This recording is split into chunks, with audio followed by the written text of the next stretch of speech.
अस्सलाम वालेकुम स्टूडेंट, आज हम सेकंड नॉर्मल फॉर्म की बात करेंगे। सेकंड नॉर्मल फॉर्म में जो हमारे पास डाटा है वो पहले ही फर्स्ट नॉर्मल फॉर्म में होना चाहिए, मतलब उसमें कोई डुप्लीकेशन नहीं होनी चाहिए। हर एक जो है वो सिंगल वैल्यू पे एग्जिस्ट होना चाहिए। ये सेकंड नॉर्मल फॉर्म में डाटा हो चुका है।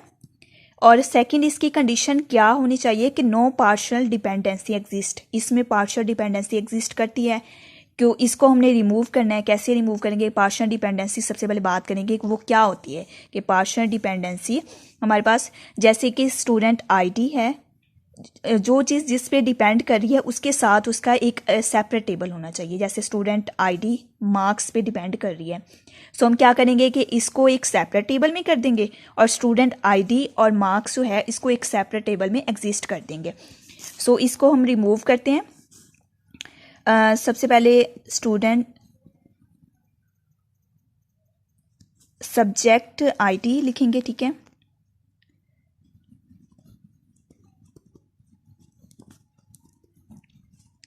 एंड देन सब्जेक्ट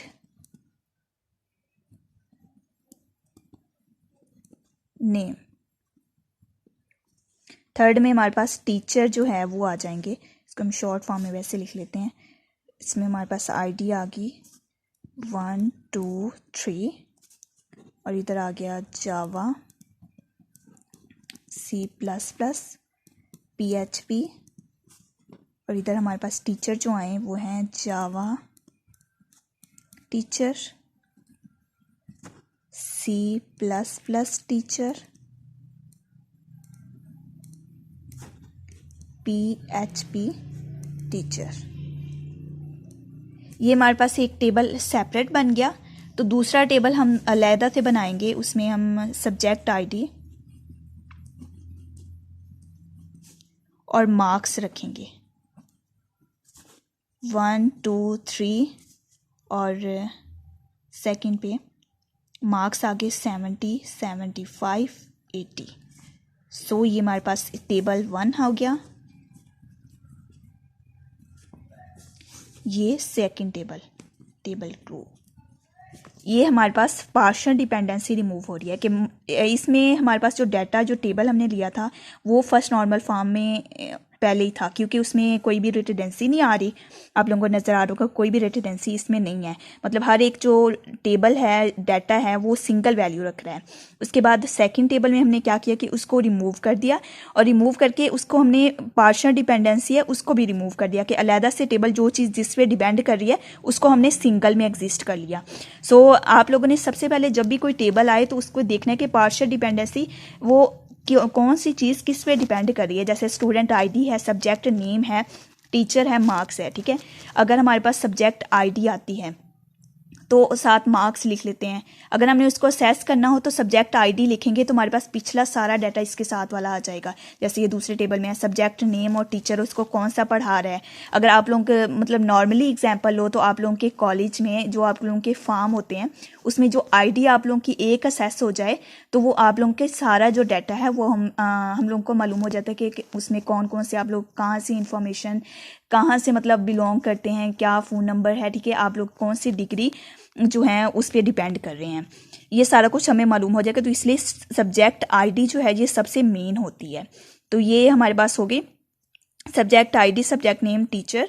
और एक टेबल हमारे पास ये बन गया, दूसरा सब्जेक्ट आईडी, ठीक है, सब्जेक्ट आईडी और मार्क्स, ये एक सेपरेट टेबल बन गया। 2 टेबल बन गए और ये हमारे पास सेकंड नॉर्मल फॉर्म में डाटा आ चुका है। थर्ड नॉर्मल फॉर्म क्या होती है? थर्ड नॉर्मल फॉर्म में table should be second normal form. Table जो है हमारा वो सेकंड नॉर्मल फॉर्म में होना चाहिए। जैसे ये है हमारे पास सेकंड नॉर्मल फॉर्म में आ चुका है। इसमें नो ट्रांजिटिव डिपेंडेंसी एग्जिस्ट, कोई भी इसमें ट्रांजिटिव डिपेंडेंसी है वो एग्जिस्ट नहीं करनी चाहती।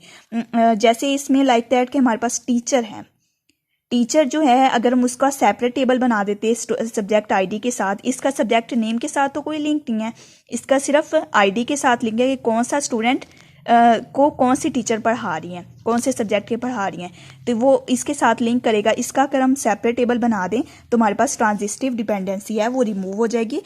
तो इसका हम सेपरेट टेबल इधर ये वाले टेबल वैसे ही मतलब एग्जिस्ट मतलब इधर आ जाएंगे, ठीक है। उसका सेपरेट टेबल हम ऐसे बना देंगे जैसे सब्जेक्ट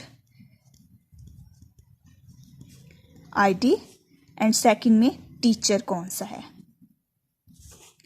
1 2 3, उसके बाद जावा, C++, टीचर, PHP टीचर। ये हमने इसमें ट्रांजिस्टिव डिपेंडेंसी रिमूव कर दिया। हमारा जो टेबल था सेकंड नॉर्मल फॉर्म वाला, ये सेम वही आ जाएगा, सिर्फ उसी डाटा में जो सेकंड नॉर्मल फॉर्म में हमारे पास होगा उसी को हमने उसमें ट्रांजिस्टिव डिपेंडेंसी उसको रिमूव करनी है। सो सिंपली हम इस तरह इसको रिमूव करेंगे। सो अगर आप लोग कोई क्वेश्चन पूछना चाहते हो कमेंट सेक्शन में मुझसे पूछ सकते हो। सो लाइक कीजिए मेरे चैनल को और सब्सक्राइब कीजिए। Thank you.